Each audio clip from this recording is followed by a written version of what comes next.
What's up, everybody? It's Retro JoJo again, and today's video I want to talk about Star Wars Republic Commando.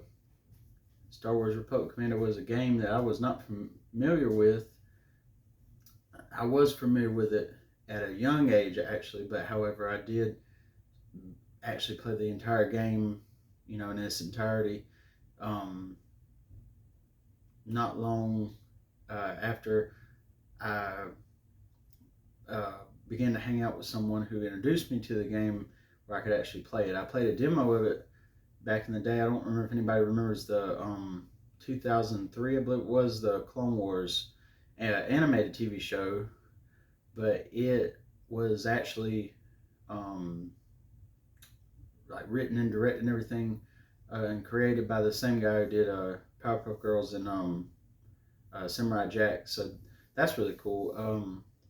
But there was a demo back in the day for Republic Commando on the first disc of the Clone Wars. If you bought the DVDs, you normally got trailers for games that were coming out on original Xbox and things of that nature. Or sometimes, like I said, a playable demo. That's how I played it the first time.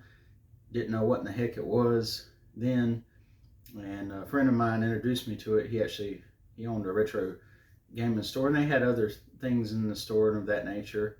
So shout out to him. Lots of great memories in there, and he introduced me to said game that we want to talk about today. So without any further ado, I want to get to that. There are actually 2 releases as of today for Republic Commando, and I do not have the box. This is actually falling out of here. Sorry for that, but it's in just kind of a CD case. I don't have the box and manual. Just kind of a gift, so to speak, from someone, so I could play it, and that was really cool of that person. But yeah, Republic Commando, the squad is your weapon. So you have that release on the original Xbox, and then you have the one that came out on the Switch.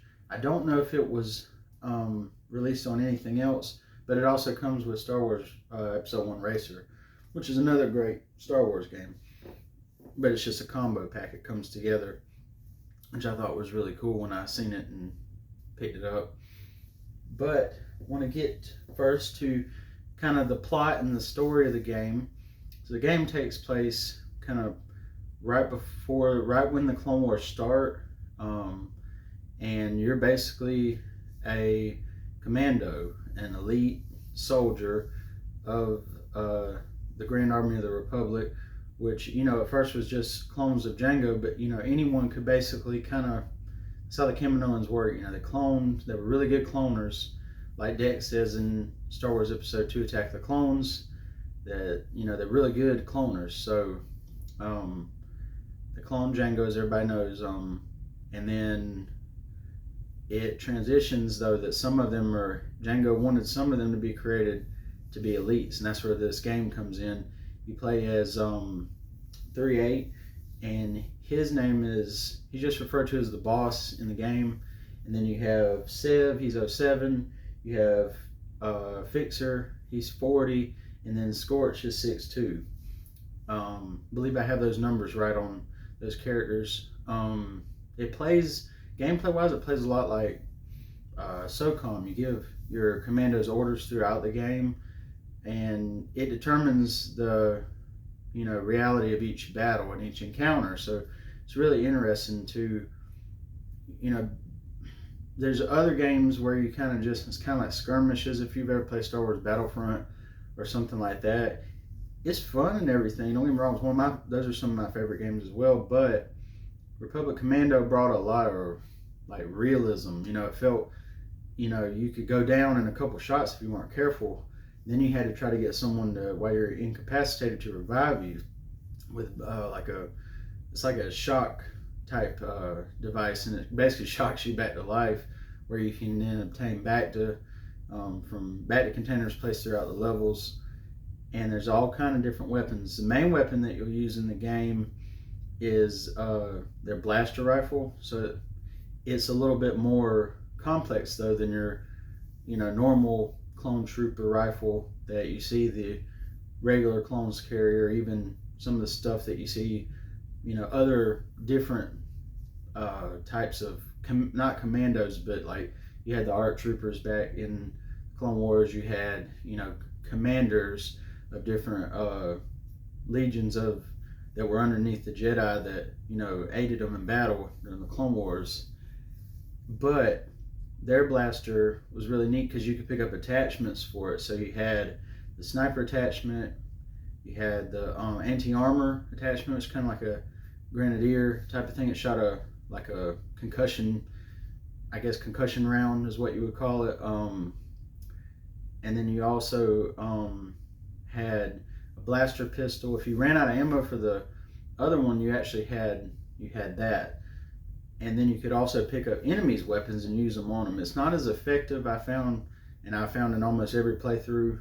Most of their weapons aren't as effective unless you're just using them for, all intents and purposes, just for a slight second, just to kind of get an advantage, and then you kind of go back to your other weapon. But if you're running low on, ammunition, it does help out to be able to pick up enemy weapons and turn them on their, the intended user. So I thought that was really cool. And you get to use some ally weapons, some of the people that ally with you. So I thought that was really cool. There's some cameos throughout the game. There's a lightsaber, and the 3-8 says, an elegant weapon for a more civilized time. He said, well, guess what? Times have changed. It's really interesting just to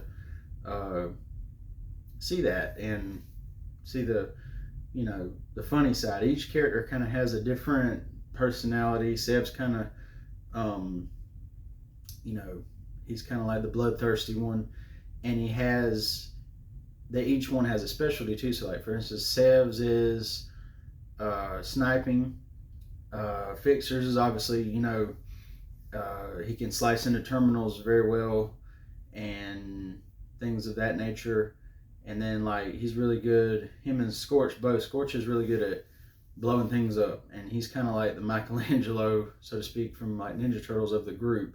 That's basically how you can describe it. Seb is kind of like Raphael. Scorch is kind of like Michelangelo. Fitz is kind of like Donatello, and you're like Leonardo, basically. It's the character you play as 3-8, the boss. And they each have their own personality, like I said.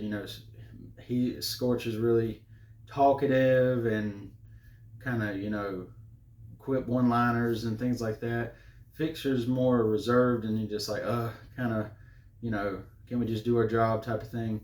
Seb's just kind of really hardcore, I gotta be, he has this really raspy voice. So it's cool that they gave him their own personality, and the boss is just kind of neutral, he's just like, this is what we're here for. And he's also voiced by Tamura Morrison, who did Jango Fett, and then in the re-releases of the original trilogy, he did Boba Fett. So I thought that was really interesting, really cool. But I want to talk about the story. So the story takes place, like I said, you start out on Commando in the cloning facility. I'll get it right in a second, guys. We start out in the cloning facility, and it shows you kind of as an infant clone, which I thought was neat. You're in one of the little pods that you see in episode 2 when Obi-Wan's going through the cloning facility. So I thought it was really interesting, really nice touch. And then it shows you as you progress and get older, because as we know, clones age at a more rapid rate than ordinary men, because they have to be battle ready, even more at a swifter rate and quicker rate. And it shows you going through like the training that you see them going through, like the young ones, the ones that were about maybe Boba's age at that time of episode 2, you see that. And then you start your training, and you do kind of a training session in like a simulator, and then it shows that you are a commando, an elite unit, something, Tom Wee says something truly special. So then you are tasked with going to Geonosis, and you're actually there during the Battle of Geonosis. But you're tasked with finding a leader called Sun Fac, who is under Poggle the Lesser, and he has to be eliminated. You go through a bunch of battle droids, and then you run into some super battle droids.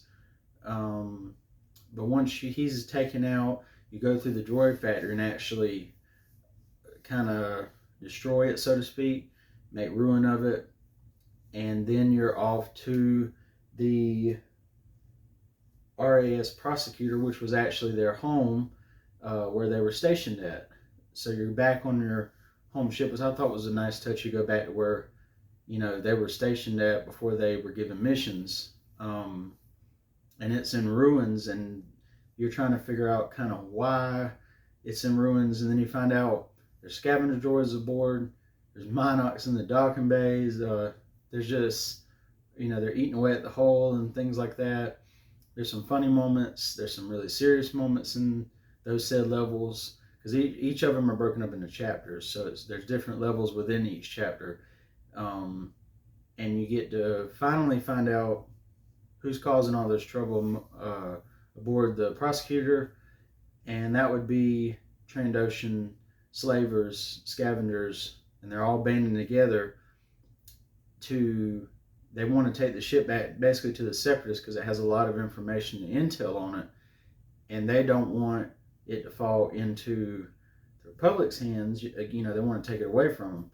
So then you run into battle droids. There's destroyer droids, droidicas as some call them. There's super battle droids, there's Trandoshans, there's all kind of things. One of the things that stands out to me that I remember from these said missions is the fact that there are elites aboard the ship, and there are no walk in the park by any means. It takes a lot of dodging shots, trying not to get hit because they have a repeater. It's almost like what we would consider like a 50 cal now, in our world. But it's held with two hands. It's not very, agile and swift, but it's very effective against a group of enemies, and they can take you out fairly quickly, your entire squad, if you're not careful. Like I said, it's all about, but then it's all about working together and making your squad work with you, work together, giving them orders, things like that. And I just remember being very frustrated with that because they take out a bunch of other clones, the very first elite that you run up on, and 3/8's like, what is that, And it's just very interesting how they integrated a lot of different elements into this game to make it a great story. So just a memory I have of the game. Every time I play through it, when I run into the elite Trandoshans, I'm always like, oh no, oh crap, here we go again. But it's worth every second because the game is fantastic. It's just a fantastic game. I can't say anything else other than it's just great. So the last place that you visit, though, would be Kashyyyk. And you go to Kashyyyk once the ship's taken back the Prosecutor, and you're tasked with finding Tarful, which, as we know, he's seen with Chewbacca in Revenge of the Sith when they're saying their farewells to Yoda after Order 66 is executed by the Emperor and Darth Vader. So it follows up from the beginning of the Clone Wars, and then all the events take place in line with leading up to Revenge of the Sith, Order 66. But it's not quite at Order 66, kind of right before actually Episode 3. And just barely during Episode 3, maybe, possibly. And when you're on Kashyyyk, there's you run into Magna Guards, and you run into Grievous himself because your intel guy, he wants to know. One of the things I remember seeing it the very first time, and I was like, well, that's really cool. Because, I've seen him in Revenge of the Sith, because I didn't play this game when it came out. It was like, I think it was 03. And then the movie came out in 05. So if you watch the animated show and then you played this game, you've seen Grievous twice. But who is this guy? We know in the animated show from 2003 worked for Count Dooku. That was kind of it. We knew he was evil, he was bad, but we didn't know a lot about him back then. So it's really interesting. And then you see him in a game, and it's like, whoa, really, really cool touch. And then he kind of looks at you, like if you get your scope in on him, he looks over at you, and then his Magna Guards try to start to attack you. And they are no walk in the park either. They're another enemy that every time you walk. Now, I will say, if you work together, because it's all about teamwork with your squad in the story mode, they are pretty easy to take down if you position your squad correctly. And that's what the whole game's about. The gameplay mechanic, like I said, is comparative to SOCOM and it feels very much like SOCOM. Not really, I wouldn't say Splinter Cell, but there's no really stealth to it, but there is tactics to it, if that makes sense. Splinter Cell also is another game. It does have a lot of tactical, but there's a lot more stealth in that game as opposed to maybe SOCOM or something like that, or Ghost Recon. There's another good one. Ghost Recon. That's another good one where you are using tactics to take down your enemies, and if you don't work together in the correct way, you're probably going to be terminated. It's a lot like that. It's just a Star Wars. I don't like to discredit it, but it's like a Star Wars skin on one of those games. It feels very much like that, and they actually did. This is kind of getting a little off topic, but if you watch some of the extras for the game, it shows that they actually had someone who had military experience show the people that were doing the movements, all the gameplay mechanics and things like that, how to move like a soldier. You know, you got one that's watching your back, and then you got one that's at the front, one's to each side. So you're always watching each other's six, and I thought that was really interesting that they integrated that, how they breach doors, all of that. It's very comparative to how our military and other militaries just like ours run in that said way. So I thought it was really, really great that they integrated that. You have different grenades and things like that. You have electronic ones, sonic ones, regular grenades, and you also have, or not grenades, but thermal detonators. You know what I mean. Everybody knows there's a thermal detonator in Star Wars, but apparently but me. Just had a little bit of a blonde moment, I guess, there. But then there's also your like proximity, but it's more of a flashbang type of thing. You have some of those also. Not too many of them, but you can acquire a couple of them. And a lot of that changes also. I want to say this based on the difficulty. I have never played this game on hard, because on easy it's okay. On normal it starts to be, for me, a little bit more. But maybe I'll challenge myself in the future to play the entire game in its entirety on hard mode and actually finish it. Might rage quit a few times. I'm saying I won't, but I will try. That's something I want to challenge myself to do, because I have a passion for this game. As far as that goes, Kashyyyk's the last place that you visit. You're basically trying to stop the Separatist presence there. And what's interesting to me about the last couple missions on Kashyyyk, though, after you reunite Tarful with his people and you blow up this, I can't remember the name of the bridge. It starts with a K, I believe. I can't even remember what the name of it is right now. I'm drawing a blank. But, however, you do things like that along the way to, cripple them, the Separatists. And there's also a ship that you take down at the end, and I don't want to spoil it for anybody, but one of your squad mates, one of your buddies, you've worked with the whole game, he don't make it. He doesn't make it out. He's attacked, and you hear him get taken down, and they said they lost the signal, and 3-8 says, well, find it again, find the signal, because we got to save him. And they're told that they can't, because this mission is far beyond, it stretches far beyond them. It's not just about you and your little squad. There's others just like you, and there's others that are sacrificing their men and losing people in order to keep the peace in the galaxy and the greater good. So I thought it's a really good message, really good game. I love Delta Squad, always will. I believe they made like figures and things of that nature for them. Would love to collect those. If anyone knows a lot about me, I like to collect things that are Star Wars, leave them mint, in their original packaging and things like that.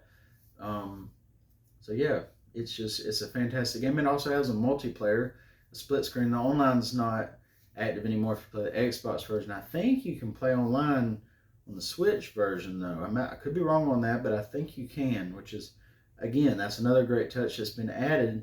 Just makes the game even that much, better, in my opinion. You can play with your friends. You can play death matches and things like that.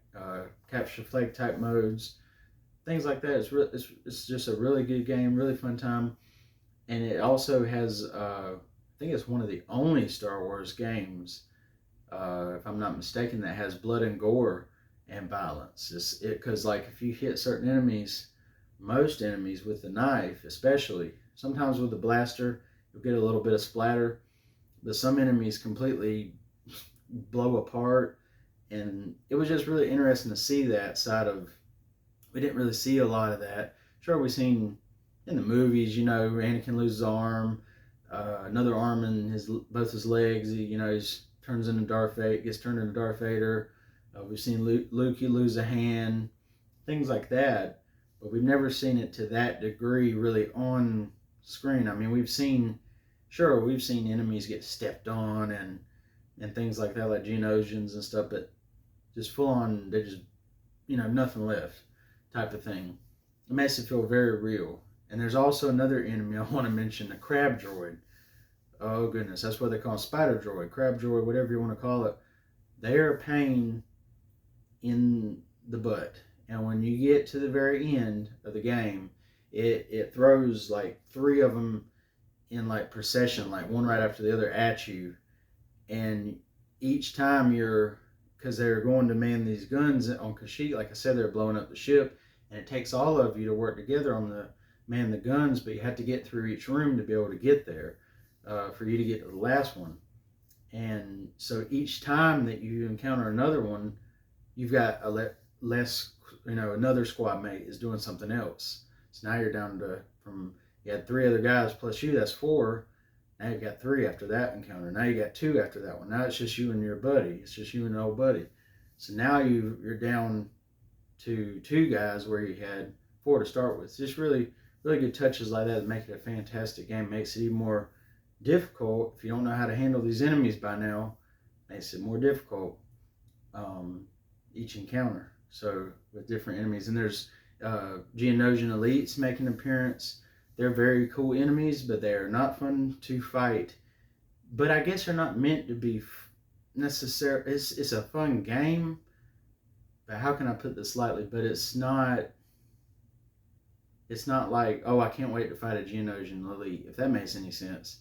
When you encounter them, it's almost like, oh crap, here they are, here they come again, But when you defeat them, it's that, I defeated the elites, take that kind of feeling. It's not necessarily a feeling of, just mowing them down. No, you were possibly almost incapacitated from these guys. They mean business, and then you took them out, you and your squad. Makes it feel very surreal and very just a feeling of relief each time that you defeat elites of different classes of characters throughout the game. And the Wookiees actually side with you on Kashyyyk. They tear Trandoshans apart, kick them into walls. I believe one Wookiee, I thought it was really cool. They had spikes on a wall, and he throws a Trandoshan over his back and impales him through the spikes. I just thought that was really, really just a good touch, because that's how Trandoshans and Wookiees fought. Wookiees could rip Trandoshans' arms and just about anybody else, right? Any other creature or human for that matter, arms right off. So they could just rip them limb from limb.